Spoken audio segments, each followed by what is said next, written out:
प्यारे छात्रों, झारखंड अधिविद्य परिषद रांची द्वारा आयोजित वार्षिक इंटरमीडिएट परीक्षा जो फरवरी 2025 में संभावित है, इस परीक्षा में छात्रों को लाभ पहुंचाने के उद्देश्य से JCERT द्वारा विभिन्न विषयों का एक मॉडल सेट प्रस्तुत किया गया है। आज मैं JCERT द्वारा जारी किया गया प्रश्नों का जो मॉडल सेट है, उस इतिहास विषय से संबंधित प्रश्नों का यहाँ पर देखेंगे।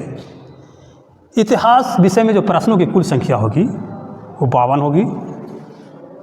इसी के साथ प्रश्न संख्या 1 से 30 तक बहुविकल्पीय प्रश्न होंगे।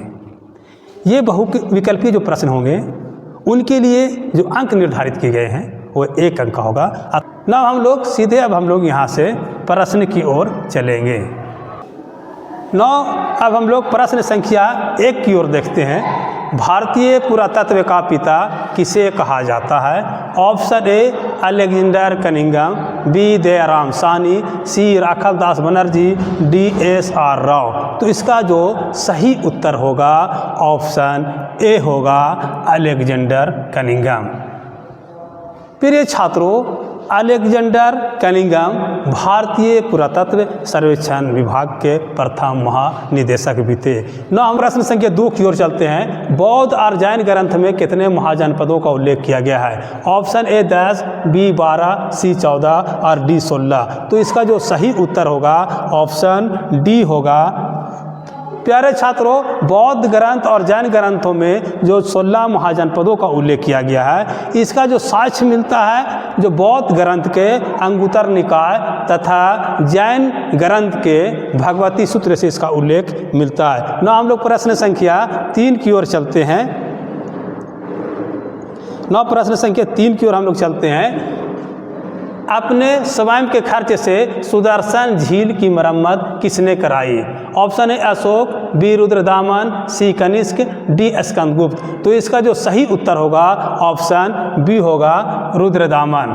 प्यारे छात्रों, रुद्रदामन के जूनागढ़ अभिलेख से हम ये साक्ष्य मिलता है, यह हमें पता चलता है कि मौर्य शासक चंद्रगुप्त मौर्य ने अपने गवर्नर जो गिरनार में नियुक्त था उसको आदेश दिया था सुदर्शन झील के निर्माण हेतु। अतः अगर प्रश्न पूछा जाएगा कि सुदर्शन झील का निर्माण किस शासक के द्वारा करवाया गया था, तो इसको चंद्रगुप्त मौर्य द्वारा करवाया गया था।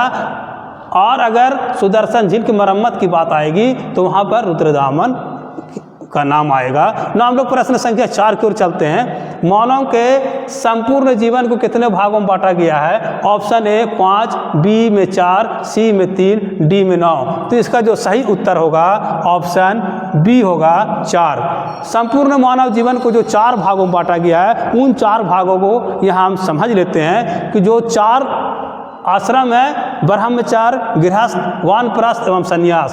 हम लोग प्रश्न संख्या 5 की ओर चलते हैं। गौतम बुद्ध ने अपना पहला उपदेश किस स्थान पर दिया था? Option A Kushinagar, B Sarnath, C Lumbini, D Gaya. तो इसका जो सही उत्तर होगा ऑप्शन बी होगा सारनाथ, जिसका सही उत्तर होगा सारनाथ। प्यारे छात्रों, गौतम बुद्ध द्वारा जो सारनाथ में प्रथम उपदेश दिया गया था, बौद्ध साहित्य में इसे धर्म चक्र प्रवर्तन कहा गया है। इस घटना को जो ऑप्शन बी कुशीनगर है, यहाँ पर गौतम बुद्ध की मृत्यु हुई थी। बौद्ध साहित्य में इसे महापरिनिर्वाण कहा गया था, महापरिनिर्वाण हुआ था। इसी तरह से ऑप्शन सी जो लुम्बिनी है, ये नेपाल की तराई में स्थित था, यहीं पर गौतम बुद्ध का जन्म हुआ था। हम लोग प्रश्न संख्या 6 की ओर चलते हैं। इब्न बतूता ने किस पुस्तक की रचना की थी? ऑप्शन ए किताबुल हिंद, बी रेला, सी आइन अकबरी, डी अकबरनामा। तो इसका जो सही उत्तर होगा ऑप्शन बी होगा रेला। प्यारे छात्रों, कभी कभी ये प्रश्न पूछा जाता है कि विदेशी यात्री इब्न बतूता किसके समय में भारत आया था और ये कहाँ से आया था, तो जो इसका जो आने का जो पता चलता है प्रमाण है, ये इब्न बतूता मोरक्को के निवासी थे और ये मोहम्मद बिन तुगलक के समय में भारत आए थे। ना हम लोग प्रश्न संख्या 7 की ओर चलते हैं। पद्मावत किसकी रचना है? Option A Kabir, B Tulsidas, C Amir Khusro, D Malik Muhammad Jayasi. तो इसका जो सही उत्तर होगा ऑप्शन डी होगा, मलिक मोहम्मद जायसी। ना हम लोग प्रश्न संख्या 8 की ओर चलते हैं। तालीकोटा का युद्ध कब हुआ था? Option A 1526, B 1556, C 1565, D 1575। तो इसका जो सही उत्तर होगा ऑप्शन सी होगा 1565। तालीकोटा का युद्ध को राष्ट्रीय तांगड़ी का युद्ध भी कहा जाता है। जो 1565 में तालीकोटा का युद्ध हुआ था, ये विजयनगर राज तथा दक्षिण के जो सल्तनत थे, दक्षिण के जो राज्य थे, अहमदनगर, बीजापुर, गोलकुंडा एवं बीदर के बीच हुआ था। ना हम लोग प्रश्न संख्या, अब हम लोग चलते हैं 9 की ओर चलते हैं। विजयनगर का किस प्रश्न संख्या 9, विजयनगर का किस राज्य के साथ हमेशा संघर्ष चलता रहा? ऑप्शन ए कालीकट, बी चोलों से, सी पांड्य से और डी बहमनी से। तो इसका जो सही उत्तर होगा ऑप्शन डी होगा। प्यारे छात्रों, परीक्षा के दृष्टिकोण से यहाँ पर जो वस्तुनिष्ठ प्रश्न बनते हैं, ये कभी कभी पूछा जाता है कि विजयनगर राज्य की स्थापना किसके द्वारा किया गया था? तो विजयनगर राज्य की जो स्थापना किया गया था हरियर एवं बुक्का के द्वारा किया गया था। वहीं पर अगर बहमनी वंश से पूछा जाएगा तो बहमनी वंश की जो स्थापना किया था, बहमनी राज्य के जो संस्थापक थे वो अलाउद्दीन बहमन शाह थे। इनको अलाउद्दीन बहमन शाह को हसन गंगू भी कहा जाता है। ना हम लोग प्रश्न संख्या 10 की ओर चलते हैं। मुगल कालीन ऐतिहासिक स्रोतों में शामिल थी। ऑप्शन ए ऐतिहासिक ग्रंथ, बी सरकारी तथा गैर सरकारी दस्तावेज, सी उस कालांश में बनी इमारतें एवं स्मारक और डी इनमें से सभी। तो इसका जो सही उत्तर होगा ऑप्शन डी होगा, इनमें से सभी। ना हम लोग प्रश्न संख्या 11 की ओर चलते हैं। अकबर ने तीर्थ यात्रा कर को कब समाप्त किया था? Option A 1562, B 1563, C 1564, D 1565। तो इसका सही जो उत्तर होगा ऑप्शन बी होगा 1563। प्यारे छात्रों, ऑप्शन ए में जो 1562 दिया गया है, 1562 में अकबर द्वारा दास प्रथा को समाप्त किया गया था। 1563 ईस्वी में तीर्थ यात्रा कर को समाप्त किया गया था और 1564 में जजिया कर को समाप्त किया गया था। ना हम लोग प्रश्न संख्या 12 की ओर चलते हैं। संथाल विद्रोह कब हुआ था? Option A 1857, B 1858, C 1859, D 1860। तो जिसका जो सही उत्तर होगा, जो 4 विकल्प दिए गए हैं, इस 4 विकल्पों में से जो इसका सही उत्तर होगा 1857 होगा। प्यारे छात्रों, यहाँ पर थोड़ा समझ लेते हैं। जो संथाल विद्रोह जो हुआ था, इस जो प्रारंभ हुआ था 1855 से 1856 में प्रारंभ हुआ था और इसके जो नेतृत्व करता थे सिद्धू एवं कानू थे। लेकिन यहाँ पर जो ऑप्शन के दृष्टिकोण से 1855-56 के नज़दीक में 1857 नज़दीक बैठता है। इस दृष्टिकोण से 1857 इसका राइट आंसर होगा। ना हम लोग प्रश्न संख्या 13 की ओर चलते हैं। ऑप्शन संख्या 13, प्रश्न संख्या 13, 1857 के विद्रोह में बिहार का नेतृत्व किसने किया था? ऑप्शन ए नाना साहेब, बी वीर कुंवर सिंह, सी रानी लक्ष्मीबाई, डी दिलीप सिंह। तो इसका जो सही उत्तर होगा ऑप्शन बी होगा, वीर कुंवर सिंह। प्यारे छात्रों, अब थोड़ा सा ये जो विकल्प दिए गए हैं उस पर थोड़ा सा हम लोग गौर करते हैं। नाना साहेब जो 1857 क्रांति के जो नेतृत्व किए थे वो कानपुर से किए थे, जबकि रानी लक्ष्मीबाई झांसी से 1857 की क्रांति के नेतृत्व की थी। ना हम लोग प्रश्न संख्या हम लोग चलते हैं 14 की ओर 14 की ओर। सहायक संधि की व्यवस्था किसने की? Option A Lord Clive, B Warren Hastings, C Lord Hastings, D Lord Wellesley. तो इसका जो सही उत्तर होगा ऑप्शन डी होगा, लॉर्ड विलेजली। जो ये सहायक संधि हुई थी वो लॉर्ड विलेजली द्वारा 1798 ईस्वी में लागू किया गया था। ना हम लोग प्रश्न संख्या 15 की ओर चलते हैं। संविधान सभा की संचालन समिति के अध्यक्ष कौन थे? Option A Rajendra Prasad, B Jawaharlal Nehru, C Bhimrao Ambedkar, D Sardar Patel अर्थात सरदार वल्लभ भाई पटेल। तो इसका जो सही उत्तर होगा ऑप्शन ए होगा, डॉक्टर राजेंद्र प्रसाद। प्यारे छात्रों, यहाँ पर हम थोड़ा समझते हैं। संविधान सभा की जो पहली बैठक 9 दिसंबर 1946 ईस्वी की हुई थी, तो 9 और 10 तारीख को 9 और 10 को डॉक्टर राजेंद्र प्रसाद संविधान सभा के अध्यक्ष नहीं चुने गए थे।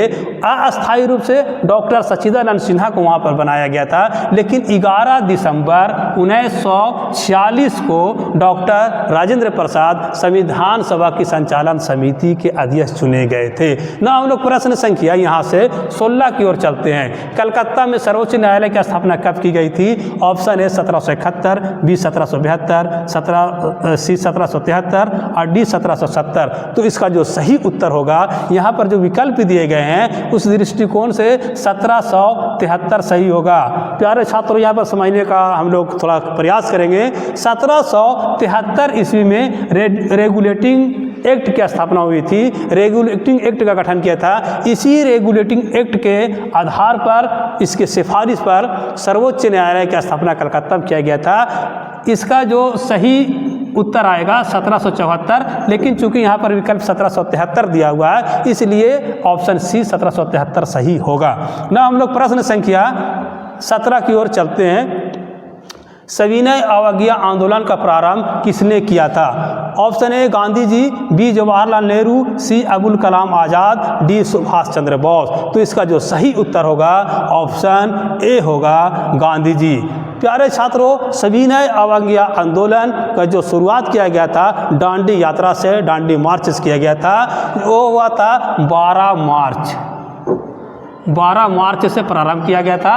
और डांडी यात्रा पर गांधी जी अपने अनुयायियों के साथ जो पहुंचे थे वो 6 अप्रैल को पहुंचे थे। 6 अप्रैल को पहुंचे थे। तो 17 का जो सही उत्तर होगा ऑप्शन ए होगा, गांधी जी। सविनय अवज्ञा आंदोलन गांधी जी द्वारा 1930 में चलाया गया था। ना हम लोग प्रश्न संख्या चलते हैं 18 की ओर चलते हैं। कैबिनेट मिशन भारत कब आया था? ऑप्शन ए मार्च 1946, बी अप्रैल 1945, सी जून 1942, डी मई 1945। तो इसका जो सही उत्तर होगा ऑप्शन ए होगा, मार्च 1946। 9 प्रश्न संख्या हम लोग 19 की ओर चलते हैं। मुस्लिम लीग की स्थापना कब और कहाँ की गई थी? Option A 1905 Lucknow, B 1906 Dhaka, C 1907 Surat, D 1909 Calcutta. तो इसका जो सही उत्तर होगा ऑप्शन बी होगा, 1906 ढाका। प्यारे छात्रों, अगर पूछा जाएगा कि मुस्लिम लीग की स्थापना किसके द्वारा की गई थी, तो इसका जो सही उत्तर होगा नवाब सलीमुल्लाह के द्वारा किया गया था। ना हम लोग प्रश्न संख्या 20 की ओर चलते हैं। भारत में कितने देशी रियासतें थी?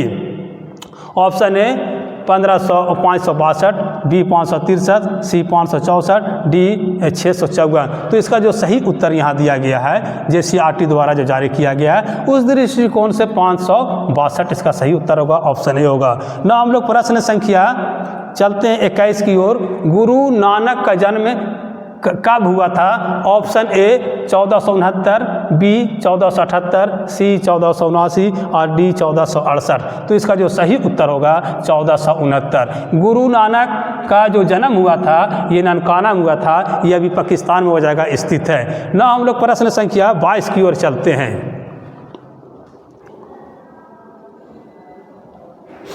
प्रश्न संख्या 22 को चलते हैं। किस यात्री को मध्यकालीन यात्रियों का सरताज कहा जाता है? तो इसका जो ऑप्शन दिया गया है टेमेनियर, बी में इब्न बतूता, सी में मार्को पोलो, डी में अल-बरूनी। तो इसका जो सही उत्तर होगा ऑप्शन सी होगा, मार्को पोलो।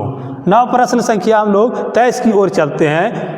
पुराणों की संख्या कितनी है? ऑप्शन ए 16, बी में 18, सी में 19 और डी में 12। तो पुराणों की जो संख्या है वो 18 है। Option B is the correct answer of this question. ना हम लोग प्रश्न संख्या 24 की ओर चलते हैं। महाभारत के फारसी अनुवाद का क्या नाम है? Option A Razmnama, B Mahabharat, C Granthnama, D इनमें से कोई नहीं। तो इसका जो सही उत्तर होगा ऑप्शन ए होगा रज्मनामा। अब थोड़ा सा हम लोग रज्मनामा के बारे में समझते हैं। प्यारे छात्रों, रज्मनामा फारसी के 2 लफ्जों रज्म और नामा से बना है। रज्म और नामा। रज्म मीन्स होता है युद्ध और नामा मीन्स होता है कहानी। अर्थात इस किताब का जो अर्थ हुआ युद्ध का कहानी है ना। तो इसमें जो इसका जो रज़्मनामा का अनुवाद किया गया था वो मुग़ल शासक अकबर के शासनकाल में किया गया था और इसके जो अनुवादक थे, अनुवाद करने वाले थे, फैजी और अब्दुल कादिर बदायूनी के द्वारा किया गया था। फिलहाल प्रश्न संख्या जो 24 का जो सही उत्तर होगा ऑप्शन ए होगा, महाभारत का फारसी अनुवाद रज़्मनामा के नाम से जाना जाता है। ना हम लोग प्रश्न संख्या 25 की ओर से चलते हैं। हड़प्पा किस नदी के किनारे स्थित है? Option A Ravi, B Sindhu, C Bhogva और डी सरस्वती। तो इसका जो सही उत्तर होगा हड़प्पा था, वो रावी नदी के किनारे स्थित था। ये जो सिंधु नदी है ये मोहनजोदड़ो सिंधु नदी के किनारे स्थित था, और जो भोगवा जो ऑप्शन दिया हुआ है ये लोथल जो प्रश्न एक बहुत ही महत्वपूर्ण प्रश्न होगा, इसको आप लिख सकते हैं बच्चों। कभी कभी पूछा जा सकता है कि सिंधु घाटी सभ्यता में गोदी स्थल, बंदरगाह स्थल कौन सा जगह था? तो वो होता है भोगवा नदी के किनारे लोथल जो शहर था, यह गोदी स्थल था सिंधु घाटी सभ्यता का। तो हड़प्पा किस नदी किनारे स्थित है? रावी, सिंधु नदी किनारे मोहनजोदड़ो और लोथल भोगवा नदी के किनारे। ना हम लोग प्रश्न संख्या 26 की ओर चलते हैं। पीर का अर्थ क्या है? ये सूफी संप्रदाय से संबंधित क्वेश्चन है, प्रश्न है। तो इसमें ऑप्शन है ईश्वर, बी में गुरु, सी में ओलिमा और डी में मौलवी। तो इसका जो सही उत्तर होगा ऑप्शन बी होगा गुरु। ना हम लोग प्रश्न संख्या 27 की ओर चलते हैं। बारबोसा कहाँ के यात्री थे? ऑप्शन है इटली, बी पुर्तगाल, सी रूस, डी फ्रांस। तो इसका जो सही उत्तर होगा ऑप्शन बी होगा पुर्तगाल। पुर्तगाल यूरोप महादेश का एक देश है। ना हम लोग प्रश्न संख्या 28 की ओर चलते हैं। 5वीं रिपोर्ट ब्रिटिश संसद में कब पेश की गई थी? Option A 1800, B 1812, C 1813, D 1850। तो जो इसका सही उत्तर होगा 1813। ना हम लोग प्रश्न संख्या 29 की ओर चलते हैं। हड़प नीति किसने लागू की थी? Option A Lord Dalhousie, B Lord Clive, C Lord Curzon, D Warren Hasting. तो इसका जो सही उत्तर होगा ऑप्शन ए होगा लॉर्ड डलहौजी। प्यारे छात्रों, हड़प नीति का जो पहला शिकार जो राज्य बना था उसमें सतारा था। कभी कभी पूछा जाता है कि डलहौजी की हड़प नीति का पहला शिकार कौन सा राज्य बना था? तो सतारा। ना हम लोग प्रश्न संख्या 29 की ओर चलते हैं। कोर्ट सेंट जॉर्ज की स्थापना कहाँ की गई थी? Option A Calcutta, B Madras, C Mumbai, D का ऑप्शन दिल्ली। तो इसका जो सही उत्तर होगा ऑप्शन बी होगा मद्रास। प्यारे छात्रों, आशा करते हैं कि ये जो JCRT द्वारा प्रश्न दिया गया है, मॉडल सेट दिया गया है, ये परीक्षा के दृष्टिकोण से आपके लिए बहुत ही महत्वपूर्ण एवं उपयोगी होंगे। मैं सभी JCRT द्वारा जारी किए गए मॉडल सेट को मैं यहाँ हल करूँगा, उसका विश्लेषण करूँगा, विस्तारपूर्वक उससे चर्चा करूँगा। धन्यवाद।